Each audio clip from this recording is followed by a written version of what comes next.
Leia Healthcare, looking after you always. Proud sponsors of Real Health with Karl Henry.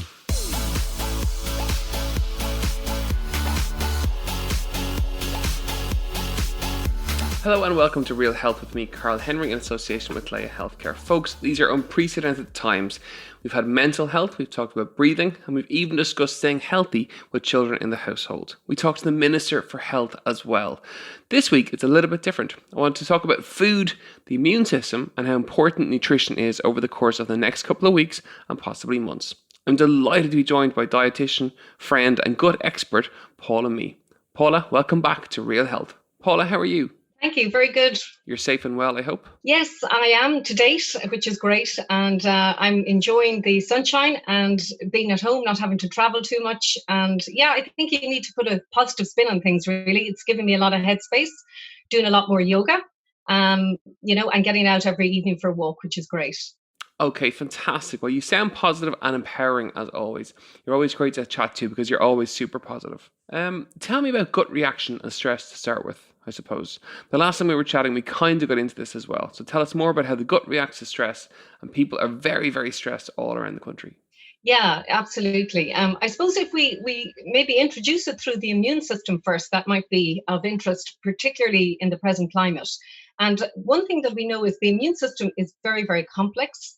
It's not an isolated system. It's very interconnected with other systems like our digestive system, our gut, and even our circulatory system. So, when we think of immune cells, we have to remember that they are everywhere. And, you'll often read about foods that boost your immune system or supplements that boost your immune system. But really, I suppose that's not terribly helpful because it is very hard to measure the immune system. There are many different biomarkers that we could be using, but in any given day, we can't really measure our immune system. There are blood tests we can do, obviously, with the GP and our doctors. But I suppose I'd be more inclined to be thinking of the immune system as something that needs to be supported at this stage or strengthened. Now, it has very specialized cells. And for us to have a very resilient system, a resilient immune system, we need really to make sure that we're feeding ourselves well. Obviously, there are other things that we can do as well. But when you think of what the immune system does, there are many, many different functions. First of all, it can protect us against viruses and pathogens, bacteria that are harmful to us, little parasitic worms, all of that kind of thing. But also, the immune system has to protect ourselves against our own malfunctioning cells. So it is constantly working. It's always on. It has to identify many malfunctioning cells, clear them away, get rid of them. So, it is relentless, the work that the immune system has to do. And for it to work well, we have to understand that because it's everywhere, including the bone marrow, the spleen, the lymph nodes, they all contain certain types of immune cells. We need to understand that most of the lymphoid tissue and the immune cells are found in the gut. And one of the important things in terms of having a resilient system, immune system, is to make sure that the gut integrity is there, to make sure that we have a healthy gut. And obviously, stress can have an impact on that. Stress in many different ways. Stress can mean that we skip meals, that we don't eat very well, that we maybe lean too heavily on alcohol, or that we may be smoking too much, or more than we usually do. Obviously, no smoking is the best idea, but you'll often find that when people are very stressed, they'll do more of the things that they normally do to relax. And some of those are very harmful. So stress obviously as well raises the cortisol levels in our body, and this has a direct impact on some of the cells in the immune system, like the T cells. So there are many, many different cells, and there are we have three sort of lines of defense in the immune system. The first one really is the skin, and the skin protects us from outside bacteria, but also we have cilia in our lungs, which trap things that shouldn't be in the lungs and get rid of them. We have mucous membranes, which again trap bacteria and get rid of them. So there's a lot of different first line defense mechanisms that we can mount if we have something that's harmful getting into the body. But we also have to remember that, the gut does a huge amount of work, and we eat a lot. every day. And all of those nutrients from the foods that we break down and digest in the small intestine have to be taken up and absorbed into the body. So the immune cells have to actually recognize that food is harmless and that nutrients are good, and allow the nutrients into the body so that we can get them into the blood, send them to the liver, and then build the components of the body, our tissues, etc. We're literally made of what we eat.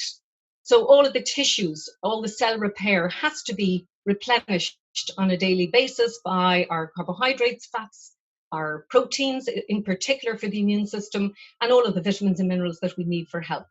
So the immune system, all the cells in the immune system, which is our second line of defense really, can identify things like parasites that come in on the food. Because when you imagine all the food we eat, the food and whatever we drink, whatever we put into the digestive tract, it's covered in microbes, absolutely covered in microbes. And so the body has to determine, the immune system has to determine what is important for us to get into the body, like nutrients, and what is harmful and what needs to be disposed of. So certain types of microbes and parasitic worms. So there's a huge amount of work that our immune systems do.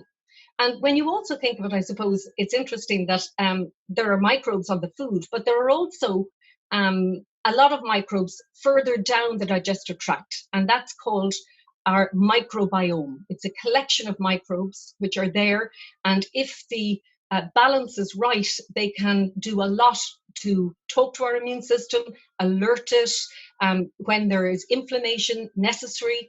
It sparks inflammation, but also it dampens it down again. And it really contains or regulates the immune system. So that's very important. That homeostasis is very important. And those little microbes, the healthy microbes that are good and beneficial to us, also produce things like short-chain fatty acids, vitamins, all of the things that also provide us with health. So, the immune system, I suppose, is very closely integrated with our digestive tract. We can't think of them as separate. And it is incredible, really, the work of the immune system when you think of all of the challenges it gets faced with on an ongoing basis. So in terms of really simple, I suppose, recommendations for the kind of tools our listeners should be having in their diets, I'm going to preempt you on it. Presumably colour is one of the key things, and a colourful diet and lots of different colours on your plate at mealtime. Yeah, absolutely. So the foods that feed the healthy bacteria in the gut would be largely carbohydrate-rich, fibre whole foods. So that's really important. So I know a lot of people worry about carbohydrates, and they should really, because so many of them in our diets are very processed, highly refined, and non-nutritious. So those are the ones that you can actually, delete from your diet, get them out of your menu altogether. Particularly snack foods and sugary beverages, they are really unnecessary, and they can cause the system to be stressed. So too much sugar and too many highly refined foods are not good for the digestive tract, and they create an imbalance in the good and bad bacteria, and that in turn has a knock-on effect on our immune system. It doesn't work as well when we're following that very refined Western style diet. What we do know is, though, that if you're eating the right type of carbohydrates, and they would be high fiber, unrefined whole grains, they can actually really fuel the good bacteria which protect us. So absolutely, whole grains are really important, and fiber-rich foods, and obviously the ones you've mentioned, the coloured vegetables like the butternut squash, the carrots, the sweet potato. They all contain beta carotene, which is a precursor of vitamin A, which is an important vitamin. It's an antioxidant vitamin, and a lot of what we see in terms of the immune problems would be a lot of inflammation, a lot of free radical damage, and oxidative stress. And these flavonoids that are found in these colored vegetables, like your butternut squash, they are fabulous in terms of producing vitamin A, which can counteract some of these free radicals and the damage that they produce.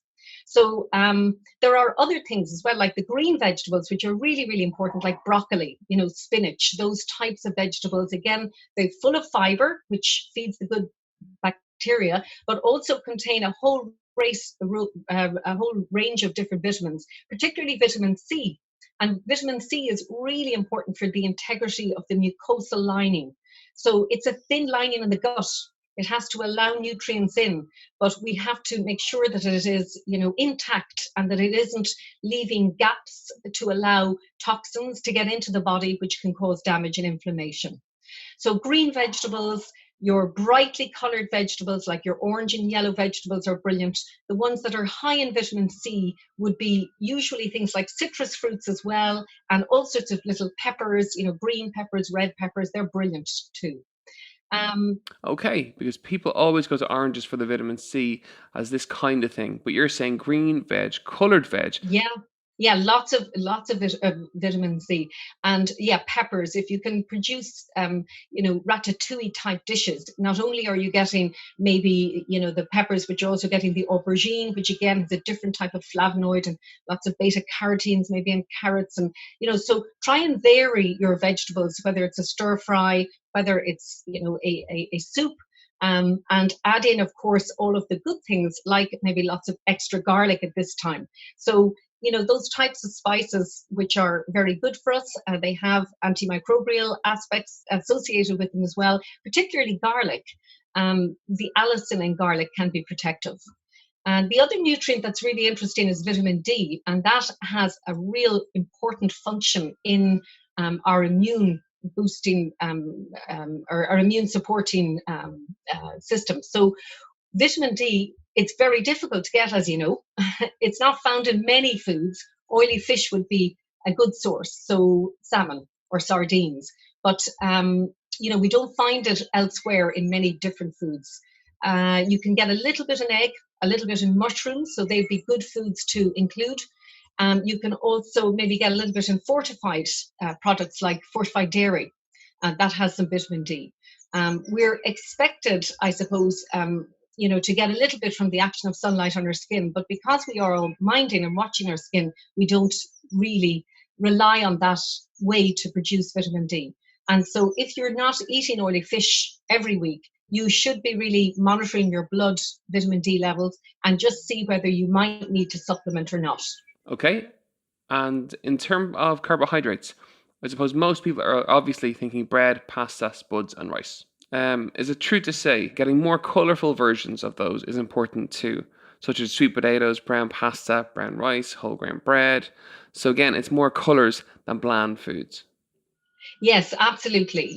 Try and avoid the white versions of any of those foods. There's nothing wrong with the odd slice of white bread, but really, there's no real nourishment in it. You're looking for the fiber for the good bacteria, but you're also looking for chromium. You're also looking for B vitamins, which are sometimes lost in the processing of those types of foods, and they have to be added back in again. But of course, that's never as good as it being found naturally there in the ingredients. So really, what we know is that ultra processed diets, foods that have been very, very processed, seem to be equated with a lowering of the immune system's functions and also problems with inflammation in the body. So that's not particularly good. So we want to go for the more natural type sourdough whole grain bread, brown rice, wild rice. And actually, things like quinoa are very interesting because quinoa is actually a seed, but quinoa has all of the essential amino acids. So you'll often hear about complete and incomplete proteins. And, this idea that vegetarians might not be able to get all of their amino acids in plant foods. But in fact, that's not quite true because soya bean has all of the essential amino acids, and so too does quinoa. So those types of foods, they're seeds, but we actually use them like carbohydrates. So making up a big roast tray of vegetables, a tray of roasted vegetables, I should say, and mixing that with quinoa and wild rice, those kind of things can be good staples during the week. You can batch cook them as well, and then put them with a different protein. So you could have them with maybe, a little bit of chicken, chopped chicken one night, and maybe with a bit of fish another night. But, try and vary your carbohydrates. Are there any symptoms people should be looking out for in terms of gut health imbalances or immune system imbalances that are easily recognizable? Yeah, I suppose we know that people who are very anxious, and there will be, or there may be, I suppose, many people who are particularly anxious in the present climate, that sometimes that emotional stress actually will manifest itself in some of the gut symptoms that we equate, particularly with symptoms of irritable bowel syndrome. So we'll see people with hypersensitive bowels who complain a lot more of abdominal distension, of bloating, of abdominal pain, in particular associated with irritable bowel syndrome, and maybe a change in the formation of the stool. So they may swing from diarrhea to constipated, or the frequency with which they're having stools. So a lot of that is in somewhat related to emotional aspects, which maybe increase the peristaltic movement of the muscle. So when you think about it, the 30-foot tube inside us is a muscle. And when we start to chew and release acid and pepsin in the stomach to start breaking down proteins, that whole entire muscle starts to move. And when we are thinking very anxious thoughts, sometimes that will manifest itself in a very quickening of that peristaltic movement and maybe even a spasm, which can induce things like diarrhea, which means that people really aren't absorbing a lot of the nutrients that they could or should be absorbing, and maybe losing a lot of fluid as well. So we have to always look at the symptoms, whether they are, abdominal cramp or pain, or maybe constipation or diarrhea, and treat accordingly. And so there's always dietary changes that you can make if you sense those. But I suppose it's understanding, well, what is happening in my body, and how am I maybe contributing to this or not? Because in terms of irritable bowel disease, we know that absolutely diet is really important in managing it. And there are certain evidence-based diets now, like the low FODMAP diet, which I have written about in Gut Feeling. But we also know that there are very many alternative therapies that we can try for the mind and the emotional body. So things like cognitive behavioral therapy would be really important. Just checking in with your thought process and saying, well, what's the evidence for this? Worrying about getting COVID again and again for every hour and every minute of the day is absolutely not helpful for our bodies, physically or mentally. And it can actually lower our immune system if we're catastrophizing or thinking about these types of thoughts for too long and too hard. So I always try and kind of give myself a good 5 or 10 minutes to either rant about something or to worry myself about something. And then I have a cutoff, because we can get stuck in those types of ways of thinking, which are very unhelpful really for our overall health. Okay, so it's looking at kind of internal factors, like along the lines of your diet, but also the external factors of, sleep, stress, worry, kind of lifestyle components, news time and things like that make a huge difference. There's a lot of people now who are at home more than normal, who are probably cooking more than normal. Are there any really simple do's and don'ts for what they should be doing in terms of, maybe things they're cooking with, or things they shouldn't be using for, like oils and things like that, or, God forbid, a fryer, like a deep fat fryer or something kind of scary? Are there any simple do's and don'ts for them? Yeah, well, I think this is a great opportunity, because how many times do we get to sit together as families, in a situation like this? So it can be very trying. It can be difficult for parents. They're with their kids 24/7, and probably, it's not always going to be easygoing. But I would really try and make the meal time a special time for connecting and for talking about various different things that are going on in our lives, and for really enjoying foods and for understanding a little bit more about the importance of food. So I would say, first of all, make it a bit fun. And if you can do a bit of batch cooking, it really helps. So we're not going to the supermarket as often, or we shouldn't really be as usual. We should be really trying to plan ahead to see what sort of meals are we going to have during the week. And maybe thinking of a protein every evening for the family, and then building a meal around that. But instead of just making one meal, we could make maybe 3 or 4 and freeze them if you have the capacity for the freezer. So really try and use your freezer. I made 5 soups last week in one afternoon, but I think I might have been I bought practically so many vegetables. I thought, right, I'm going to have to do something here. But that type of thing, you can freeze a lot of those soups and either give them to neighbors or people who need them, or enjoy them yourself over the next coming months or whatever. Think color. Think color. You really need to be trying to get into every little person in the family at least 5 fruits and vegetables a day. So that's not always easy, but if you are a parent and you're running short of patience, really try and praise any young person around the table who is trying. So if they try something and they taste something new, take a lot of time to praise that, as opposed to give them your attention when they're not, cooperating, or when they're not trying something. So praise the behavior you want to see more of. Okay. And in terms of obviously breakfast and lunch and kind of dinner suggestions, obviously the lunches and dinners are probably easier because you're saying, lots of color on the plate, have some kind of form of Yes. protein, ideally get some fish in if you can. In terms of breakfast suggestions that are good for households? Yeah, well, I think porridge myself is excellent, or overnight oats now that it's getting a little bit, more sunny.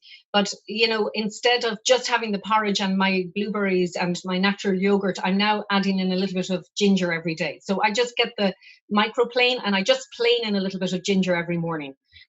And you can keep that. I mean, I bought a little bag in the supermarket of 5 or 6 pieces, and keep 2 or 3 in your freezer and the rest in your fridge. And, just keep planing that into your porridge in the morning. It's lovely. And it really helps, I think, in terms of, it has antimicrobial properties as well. Some people might like a little bit of lemon and honey in the morning, but generally speaking, I keep it simple. A piece of fruit, whether that's a prebiotic, which is food for the good bacteria, like a banana, with my ginger, and natural yogurt, which again is a live food. So probiotic foods are very, very important because they give us the opportunity of boosting the levels of good bacteria in our digestive tract.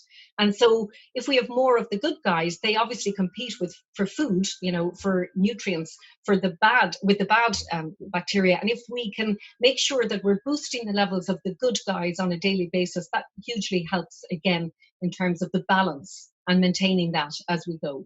So a probiotic food in the morning time, a slow release carbohydrate to keep you going for the day, with a lot of fiber for your microbiome, and your antimicrobial agent, whether that's ginger or a little bit of honey or whatever, and your piece of fruit. So breakfast doesn't have to be complicated, but like a piece of toast, white bread, and tea isn't enough. Like, it just doesn't have enough protein.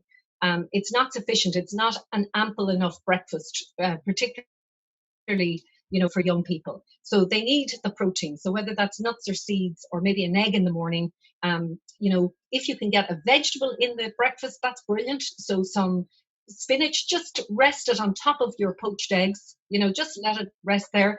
Put a little bit of chili flake on top of that. It doesn't have to be gourmet, but it has to be quick and nourishing, I think, to give you the best start in the day. Breakfast in your house sounds pretty good now, in all fairness. I'm getting hungry just listening to you. Final question. I think there's people, I know we certainly are as a household here, who have increased their tea and coffee intake exponentially to deal with the stress levels that are going on. Let's talk caffeine for a minute, and kind of the normal quantity of caffeine during the day, how much you should have, and maybe caffeine alternatives for people who are, drinking their way through tea during the day all day long. Yeah.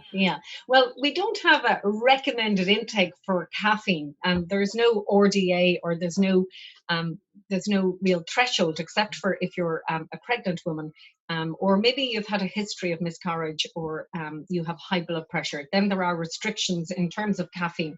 But for the general public, really, it's a matter of balance. And what they would recommend is in and around 300 milligrams, 200 to 300 milligrams would be a pretty standard intake. And that might be 2 to 3 cups of coffee per day.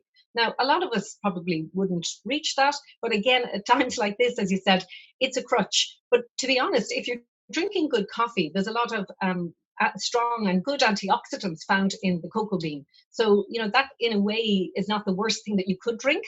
And, it's far better than a sugar sweetened blue drink, let's say, or a soft drink, which has a lot of carbonation, which can attack younger teeth and cause problems with dental caries. So I would say, stick to your 2 to 3 cups of coffee a day and really enjoy them. It does increase mental alertness. So I would actually have it during the morning as opposed to late at night when you're trying to get some sleep. And the net effect of that doesn't seem to be too harsh in terms of its diuretic effects. So I think, in the present climate, having an extra cup of coffee is far better than eating your way through a whole pack of biscuits or, a big, large sample pack of tortillas or crisps or whatever. Tea is actually very good. So even black tea, as in, I don't mean like the, black leaf tea. I don't mean just tea without milk.